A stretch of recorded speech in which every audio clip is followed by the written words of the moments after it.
Hey guys, it's Noah here with Custom RC Mods, back out of the park for another flight video. As you can see, tonight it's the golden hour and we have the FT Explorer right here. I'm super excited to get another flight with this thing. I feel like the original flight video I did with this, with the upgraded power pack in it, just didn't really do it justice. It was about 20-mile-per-hour winds, and I really wasn't able to get a lot of quality flight footage with you to kind of show you guys the experience. So tonight it's dead calm, great conditions for flying, and I'm really excited to get this thing back up in the air and show you guys why I love this plane so much. So let's go ahead and get right to it. All right, so we got the FT Explorer. Nose is a little beat up, but hey, you know, it's really nice, true airplane after been crashed and repaired a few times. Still flying great. Let's go ahead and get this thing up in the air. All right, there we have it. As you can see, flying nice. And one thing I really like about this plane is just how straight and true it feels in the sky. It has a lot more added weight, so even though it is a bigger plane, it does, you know, feel a little bit more planted in the air, tracking a little straight. But you can see right there, we've got a little bit of excess wing flex, and of course I did crash this plane pretty badly. I did crash it, you know, terribly into the ground, so I did snap the wing. If you guys didn't see that video, you can check it out on my channel. But other than that, this plane is just, it's a nice, chill plane. I mean, it's a jack of all trades, in my opinion. You can see it's got some speed to it, of course. It's pretty much bank and yank on the flight characteristics. I didn't really think it handled rudder that well. However, it does fly. I mean, just the way it flies is really solid and respectable. Even with that bent out of shape wing, you can see, I feel like there's more dihedral in the left side of the wing than the right.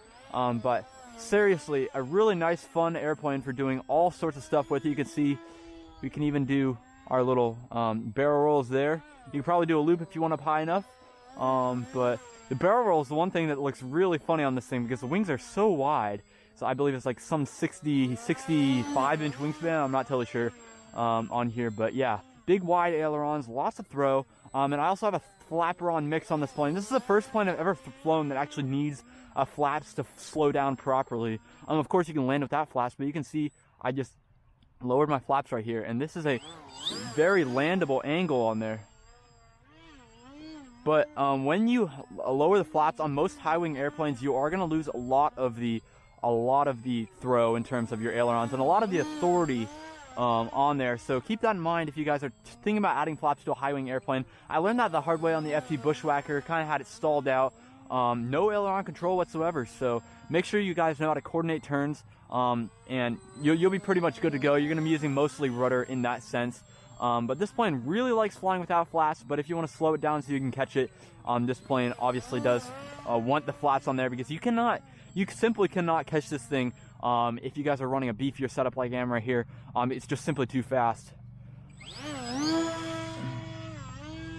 But you can see pretty much full vertical, the closest you're going to get to it. I'm running a 9x6 prop on here with the Sunny Sky 2216-8 1250 kV motor, so it is a super beefy setup on here. I have run it on a A2212 1000 kV motor setup before that, and that was the opposite. I was running a 9x47 prop, and I could barely pull out of anything. So I'm really happy to be running this beefier setup on this plane, because it really, you know, wakes this thing right up. And of course, we got that speed, we got that extra confidence in the air that this plane just didn't have before that. And I'm really, you know, I'm nervous going into a lot of the high-speed bank turns with this, because you can see that wing flapping around.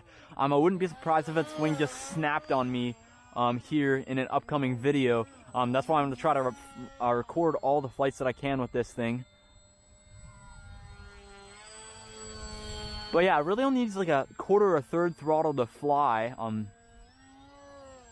Of course, gain that speed on there, and you got a pretty nice flying airplane. This thing handles speed remarkably well for a wide soaring airplane. But other than that, I'm just really happy with this plane altogether. I think I'll go ahead and build another wing, but the fuselage is a little beat up, but completely fine other than that. I actually accidentally cut open my finger one time when I was doing some maintenance on this plane at the field. I think I might have cut my finger on the aluminum tape in that nose, and I tried to catch it. I missed the catch, and I got a bunch of blood all over the end right there. So yeah, it looks like we got someone approaching me, so I'm going to go ahead and put this thing down.